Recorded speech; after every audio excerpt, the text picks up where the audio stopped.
Olá, seja muito bem-vindo ao Wall Talks, a nossa série de episódios que vai reunir personalidades importantes na história da transformação digital e que irá nos ajudar a descobrir e a construir um mundo digital mais seguro. O convidado de hoje é Luiz Felipe Monteiro, vice-presidente global da Único, também ex-secretário do governo digital no Brasil, uma figura importante na história da transformação digital no governo brasileiro e na economia digital brasileira também. Luiz, seja bem-vindo. Obrigado, Carlos. Obrigado pelo convite da Oz. Um prazer estar aqui com vocês. Vai ser um papo riquíssimo. Legal, bacana. Bom, vamos começar então com um tema muito interessante. Você recentemente escreveu um artigo na Brasil Economy e fruto de uma viagem que você fez recentemente a Davos também, no Fórum Econômico Mundial. E lá, obviamente, várias ideias, você conversou com muitas pessoas influentes no contexto global, olhando para o futuro da economia, que é cada vez mais digital, cada vez mais voltado ao contexto de AI. Fala para a gente um pouquinho a respeito do que você viu lá e, na sequência, destaca um pouco esse ponto importante que você trouxe no seu artigo, falando sobre a confiança digital. Bom, Carlos, Davos esse ano foi bem peculiar, né? A Único está presente em várias edições do evento. Então, a gente vai a Davos para se inspirar, para entender para onde o mundo está indo. Como uma empresa de tecnologia global, acho que o nosso papel está lá capturando muitos insights. Mas esse ano, naturalmente, o evento foi 80% falando de inteligência artificial. Né?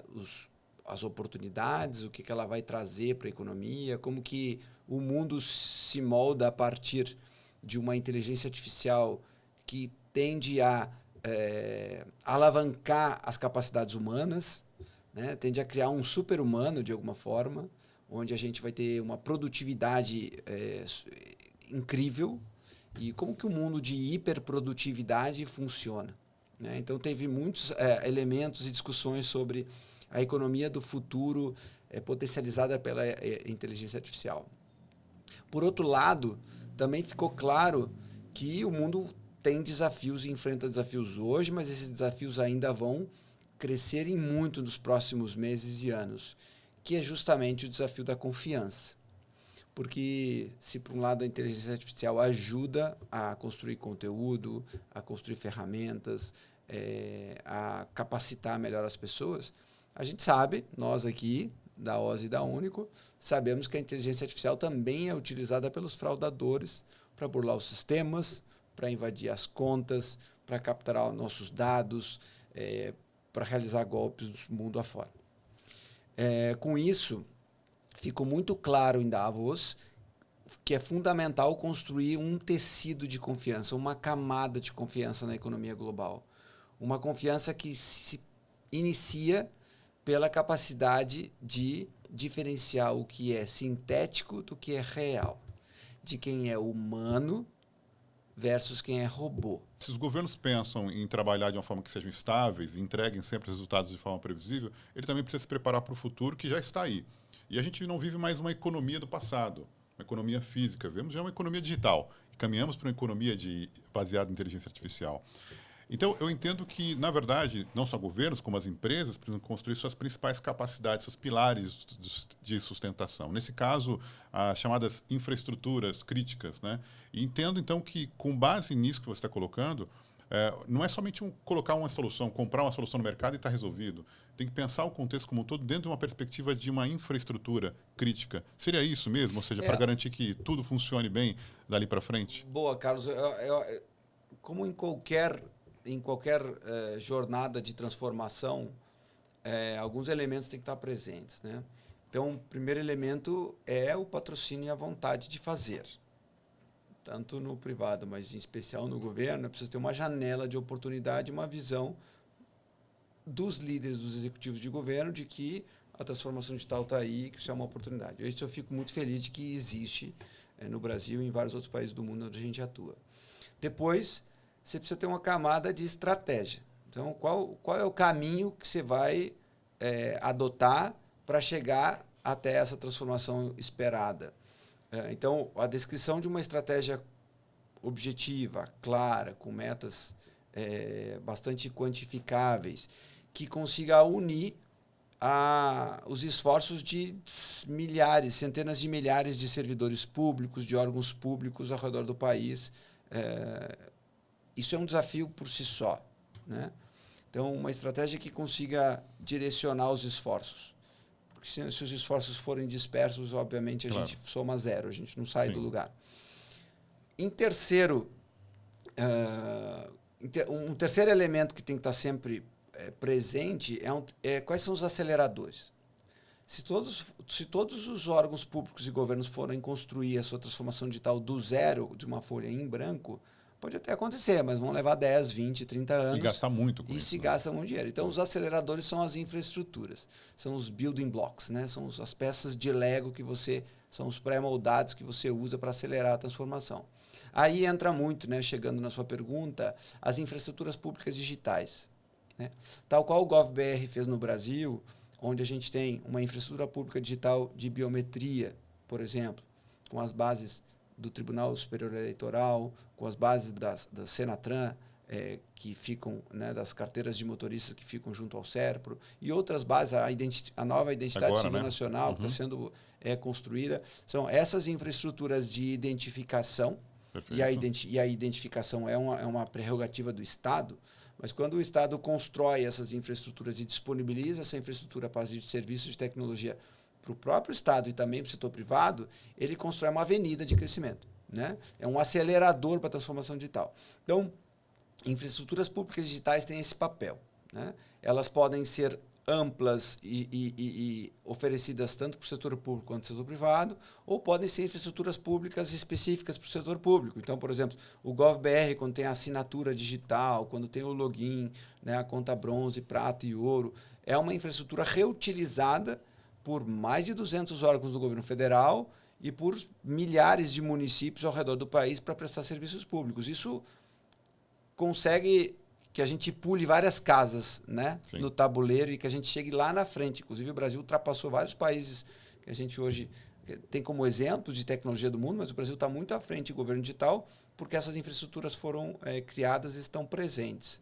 E você comentou muito bem, o Brasil foi pioneiro nesse sentido. Aliás, você fez parte, um papel fundamental no desenvolvimento dessa infraestrutura crítica para o desenvolvimento da transformação digital no governo brasileiro.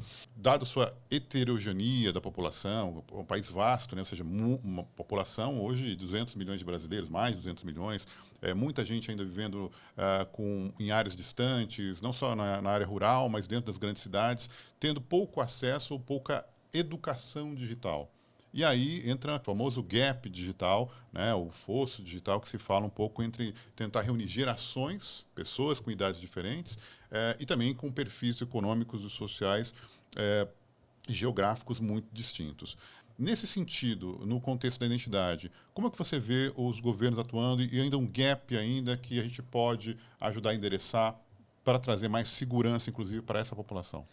Carlos, eu acho que a gente subestima em muito a capacidade do cidadão em tomar decisões para aquilo que é melhor para ele, né? Então, normalmente os governos são muito centrados e decidem as coisas a partir de que eu chamava, quando eu estava lá, de castelos, né? Então, a pessoa está lá dentro do castelo, está muito distante das pessoas e toma decisões.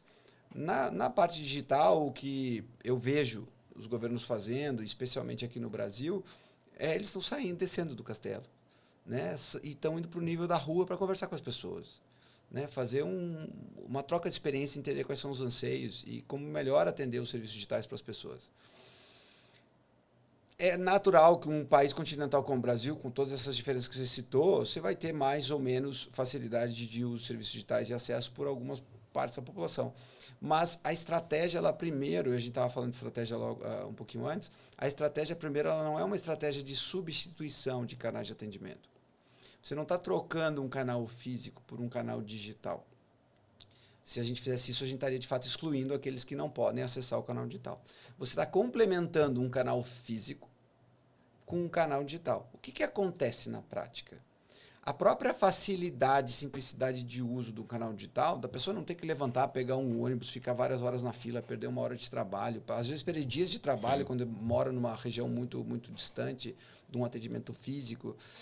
A própria facilidade de você poder usar isso 24 horas por dia na palma da sua mão faz com que um percentual grande da população que era antes atendida fisicamente... Naquele horário, por exemplo... ela converta para o digital. Perfeito. Aquelas pessoas que não tiveram acesso, não quiseram acessar, não souberam acessar, tiveram dificuldade, elas ainda têm um atendimento físico à disposição. E esse atendimento físico, que antes tinha uma fila quilométrica, demorava horas para ser atendido, agora ele está com só 10% da sua demanda, então a pessoa é atendida imediatamente. O funcionário público que lá está tem muito mais condições de dar um atendimento, né, calmo, tranquilo, explicativo para essa pessoa. Então, é um ganha-ganha-ganha. Perfeito. Ganha quem? Ganha o governo, porque é mais Claro. eficiente, o custo de uma transação digital é 97% menor do que o mesmo custo para oferecer o serviço no canal presencial. Então, ganha o governo, ganha aquele incluído digitalmente, que tem um acesso muito rápido, e ganha também aquele que opta por ir na instalação física, porque ela está muito fácil. Então, eu costumo dizer que a estratégia dos governos tem que ser oferecer o canal, e oferecer o canal de forma mais simples e fácil o acesso possível, para que ele não precise de manual. Serviço digital bom é um serviço que não precisa de manual. Então, que a pessoa fácil. entra no serviço e aquilo é didático, a pessoa não precisa de ninguém ensinando como fazer. E aí eu acho que a gente viu isso na transformação digital do governo brasileiro.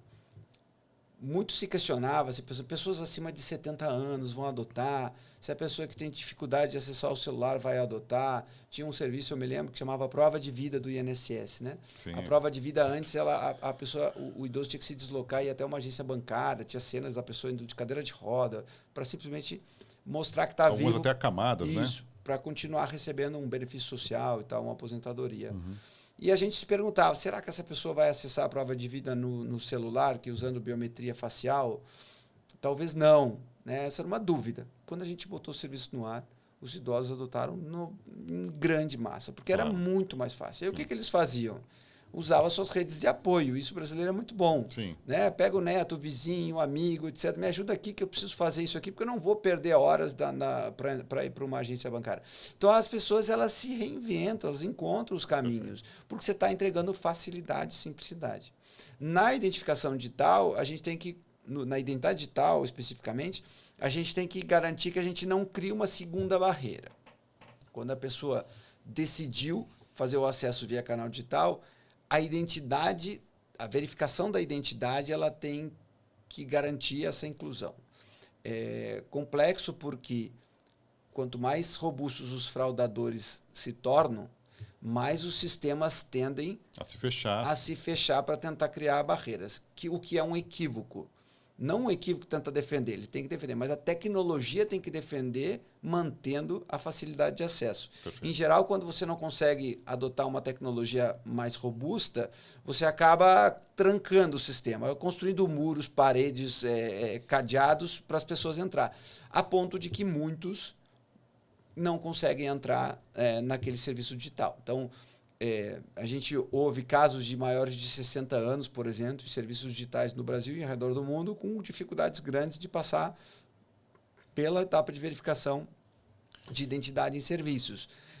Aqui eu acho que os governos precisam ter uma super atenção. Então, começar a olhar os indicadores de taxa de conversão, drop de usuários, falsos positivos e falsos negativos no processo de identidade e melhorar percentual a percentual, né, dia após dia, esses indicadores para que a gente não crie uma exclusão digital de uma parcela da população que seria terrível, seria um retrocesso que a gente não quer. E aí você tocou num ponto bastante importante, né? Ou seja, falando sobre a questão dessas barreiras, que é natural que as empresas, os governos coloquem no âmbito de tornar mais seguros os seus sistemas, mas não pode tornar intransponível ou inacessível, né, esse acesso. E principalmente para aqueles que têm uma certa dificuldade, como você falou, a rede de apoio ali do cidadão da terceira idade, por exemplo, que é bastante comum.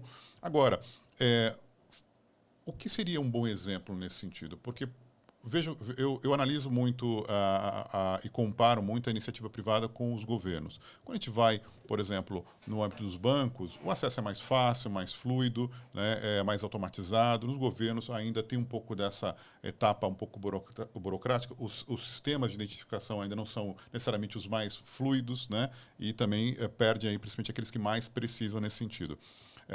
Que tipo de ações poderiam ser adotadas, que tipo de tecnologias nesse sentido? Você falou das métricas, né, que poderiam ser adotadas para tornar esse acesso para o cidadão lá na ponta ainda mais, de forma mais fácil e mais segura, mantendo a segurança necessária. Primeiro, eu acho que os executivos trabalham com tecnologia digital nos governos precisam ser educados também sobre esses elementos, o que eles deveriam estar medindo, né, nas etapas da experiência da jornada do usuário para melhorar cada dia isso. Então, esse é um papel que a gente, o setor privado, tem o dever, inclusive, de apoiá-los nessa educação de como medir de fato. Afinal, somos parte da sociedade interessados nisso tudo.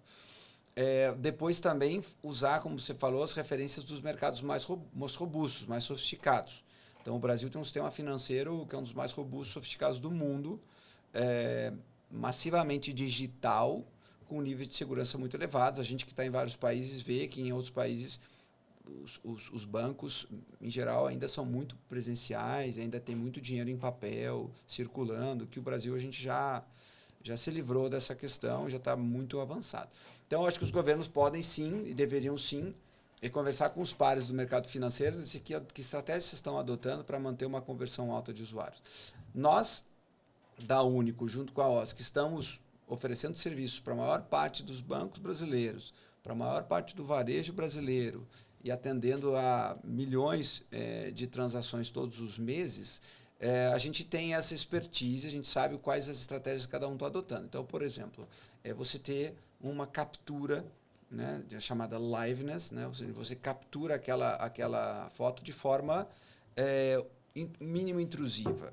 Né? Hoje em dia, você tem tecnologias que exigem muitas movimentações, pisca, olha para cima, olha para baixo, vai para frente, vai para trás, e aí no final faltou luz, a luz está baixa, não consegui capturar. Todos esses quebra-molas que são técnicas para você evitar fraudes, mas técnicas antiquadas, né? Eles acabam afastando o usuário, porque tem uma hora que ele não entende mais por que não está dando certo, ele simplesmente abandona o celular e vai para o atendimento presencial. Nós adotamos tecnologias de liveness em parceria com a OZ, onde em 2,5 segundos, sem nenhuma interação praticamente, basicamente olhar para a tela, a gente consegue garantir segurança e garantir alta conversão. Né? Então, a gente tem... Os dados são mais ou menos esses. Né? Nos nossos clientes, em geral, isso se repete. 97% de conclusão com sucesso na primeira tentativa. Isso é fantástico. Né? E 99,5% de conclusão com sucesso na segunda tentativa. Se você pegar as tecnologias mais antigas ou menos sofisticadas, algumas são adotadas até hoje por governos, você vai ter ali um drop de quase 50% na primeira tentativa. Metade então, assim, não consegue acessar isso. São mudando e adotando tecnologias mais robustas, você consegue subir muito o nível dessa inclusão. E aí você depois trabalhar o que a gente está chamando de verificação inteligente na indústria, e a Único tem esse produto, e a gente oferece principalmente para os bancos, onde você conhece tão bem aquele usuário e conhece tão bem o perímetro desse usuário, porque hoje biometria sozinha não é mais garantia de segurança. Né? Vide os deepfakes e outras técnicas que estão sendo adotadas. A garantia de segurança é você combinar informações de contexto, comportamento com biometria. Então, o contexto esse dispositivo que o Luiz está usando é o mesmo que ele sempre usou, nesse horário, nessa geolocalização, o Luiz está na casa dele, a biometria ou seja, o contexto, né, dá uma informação positiva em relação ao risco, e aí a biometria fecha esse elo de confiança. Nós, na Único, nós já conseguimos oferecer tecnologias inteligentes de verificação, onde, em alguns casos, a gente sequer abre uma verificação que o usuário perceba, ou seja, a verificação é silenciosa. Ele entra no sistema como se uma porta tivesse aberta e a gente já conhece ele e ele está em casa. Né? Porque a gente tem informações de contexto que nos permitem, com alta segurança, garantir que esse usuário acesse o sistema com baixa fricção. Depois, a gente tem, nessa verificação inteligente, um segundo passo, caso eu tenha alguma dúvida com relação àquela real pessoa naquele local, onde a gente abre, por exemplo, uma verificação no próprio dispositivo, um chamado passkey, que é um padrão aberto, adotado pelos sistemas operacionais dos celulares, e aí, com pouquíssima interação, eu consigo verificar que essa pessoa. Bom, se, por exemplo, o Luiz está aqui sentado agora, está na Europa, num fuso horário estranho, onde ele nunca foi, usando um celular que não é dele, o chip de celular que ele comprou lá para fazer, né, o roaming internacional. Bom, então talvez eu tenha que desconfiar sobre esse contexto e aí sim eu abro uma verificação biométrica para garantir que o Luiz é Luiz. Quando eu faço isso, eu uso tecnologias como a da OS, que vai fazer que a captura seja muito rápida. Então, hoje é uma orquestração de soluções de segurança e de sinais de identidade, de device, de gel, de comportamento, até biometria, que vão garantir que a gente tenha poucos quebra-molas ou, idealmente, nenhum quebra-mola no caminho e a pessoa simplesmente entre no serviço. A gente tem visto que os números de transações têm aumentado bastante no setor privado, não só no Brasil, mas no mundo também. Isso mostra que cada vez mais essa confiança digital ela é fundamental para que a economia circule, as pessoas façam seus negócios com governos, nas suas transações diárias ou com iniciativa privada, de forma mais tranquila, garantindo de que a transação ali vai ser feita, que ela é identificada sistemicamente, digitalmente, por esses elementos biométricos, de uma forma fluida, de uma forma muito fácil. Mas você também comentou, e esse é um ponto de muita atenção, sobre os ataques, que aí, da mesma forma que como as novas tecnologias como a IA chega para trazer benefícios e aumentar a produtividade, ela chega também do outro lado, ajudando aqueles que têm uma outra intenção, né? E nesse sentido, como estar mais bem preparado para isso? Como essas tecnologias vão ajudar a limitar situações? Porque a IA ela é capaz de simular coisas, não só criar contextos sintéticos, né, falsos, mas também até identidades falsas, identidades sintéticas nesse sentido. Como que você avalia a importância dessas tecnologias nesse contexto dessas novas ameaças? Carlos, eu confesso que esse é um desafio dia a dia, né? As ferramentas elas estão trazendo para os dois lados, para o lado do bem, que somos nós, do lado da solução, e também para o lado do mal, que são os fraudadores, os que querem extrair, né, valor indevidamente das transações. As tecnologias também são usadas por eles, né? Então, a cada vez que um modelo de IA generativa cria uma nova versão, um novo modelo com geração de conteúdo sintético fica mais preciso, assim, às vezes imperceptível a olho nu, né? A gente tem uma pesquisa que diz que 0,1% das pessoas apenas, 0,1%, consegue identificar a olho nu um material, um vídeo gerado por IA generativa sofisticada, das mais evoluídas. Um ano atrás era 1% das pessoas, 1 a cada 100. Agora é 1 a cada 1000. Não dá para confiar. Então, assim, é muito difícil você conseguir acompanhar. Então, eu digo que essa é uma luta diária. A gente está todo dia construindo tecnologia nova para acompanhar as vulnerabilidades e os ataques que surgem, né? Eu acho assim... para você proteger, e um outro dado que era legal trazer aqui, compartilhar contigo. Em 2025, nós identificamos um aumento de 1000% nas chamadas fraudes sofisticadas, tentativas de fraudes sofisticadas.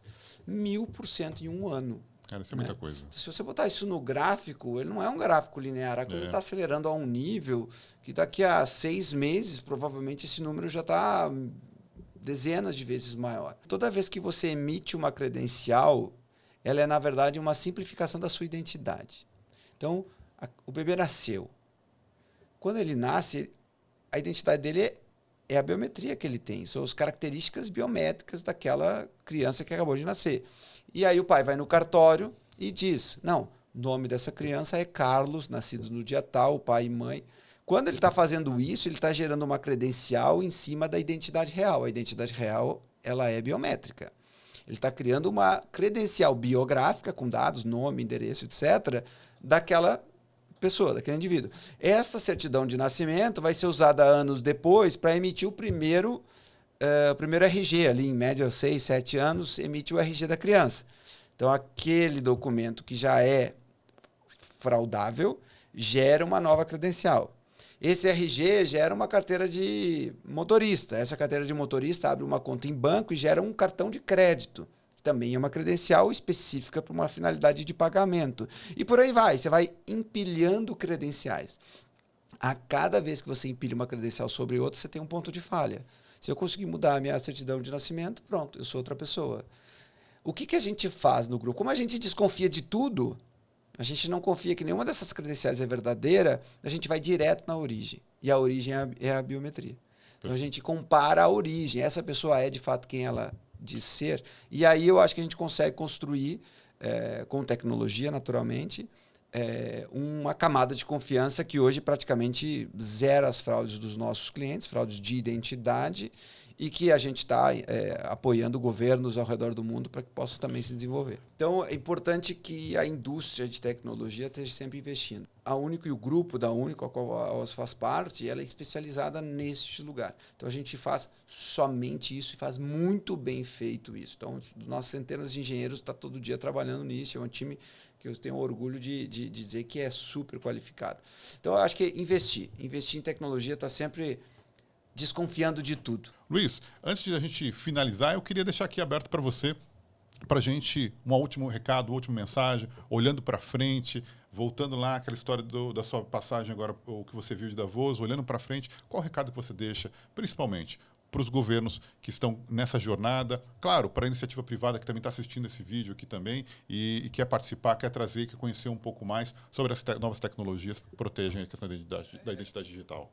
Carlos, assim, primeiro que esse mundo ele não volta, a gente não vai voltar a ser um mundo físico, né? Você pega um adolescente hoje que ele é um cidadão votante, um cidadão na economia daqui a poucos anos, pede para ele entrar numa fila de um banco, de um órgão público, para você ver a cara feia que ele vai te apresentar. Ele não sabe nem por onde começar, né? E ele está acostumado com o mundo digital. Então, isso é sem volta, e que bom que seja. As fraudes sofisticadas, elas são exponenciais, elas crescem de forma exponencial. Então, primeiro é um recado, digamos, de alerta, né? Os engenheiros, os especialistas em tecnologia, setor público e privado, têm que estar em constante alerta, né? A situação vai piorar muito em termos de ataque. Mas tem resposta, né? Acho que do outro lado tem o time do bem, a gente está nesse time, né? Que é o time da defesa. Então, tem muito investimento em tecnologia no Brasil e fora. As empresas que a gente representa aqui, a OZ é a Único, mas também outras empresas da indústria são empresas louváveis com bastante investimento, com tecnologias boas.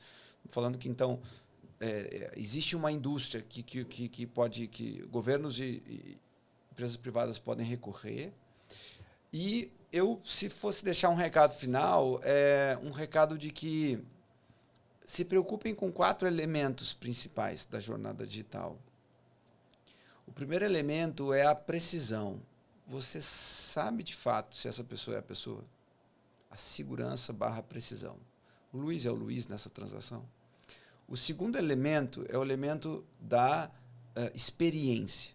Bom, mas o Luiz conseguiu entrar fácil, né? Eu incluí o Luiz ou eu estou deixando ele do lado de fora? O terceiro elemento é o elemento da auditabilidade.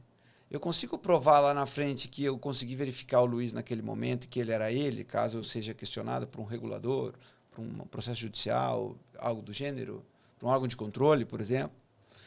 E o quarto, e também super importante, a gente falou menos, mas queria ressaltar aqui como super importante, eu protegi a privacidade dos dados do Luiz em toda a jornada desse usuário. Então, apesar de na jornada digital haver coleta de dados, eu estou tendo as previsões legais da LGPD, eu estou usando as previsões legais corretas, eu estou minimizando a coleta de dados ao estrito necessário para aquela verificação da transação, eu estou evitando o uso secundário do dado, eu estou dando transparência e clareza para esse cidadão de como esse dado está sendo utilizado.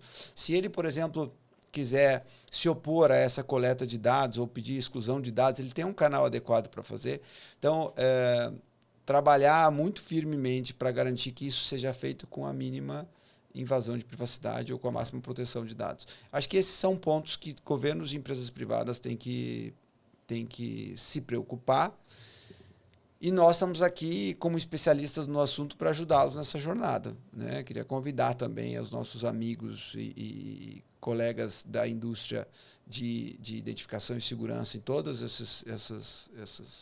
essas empresas e órgãos de governo que a gente comentou aqui, para se juntar a nós, né? A gente pode tanto debater tecnologia de forma agnóstica, quanto fazer testes e mostrar para eles que tem como resolver esse problema e construir pontes digitais para a inclusão das pessoas num futuro que vai ser cada vez mais digital, cada vez mais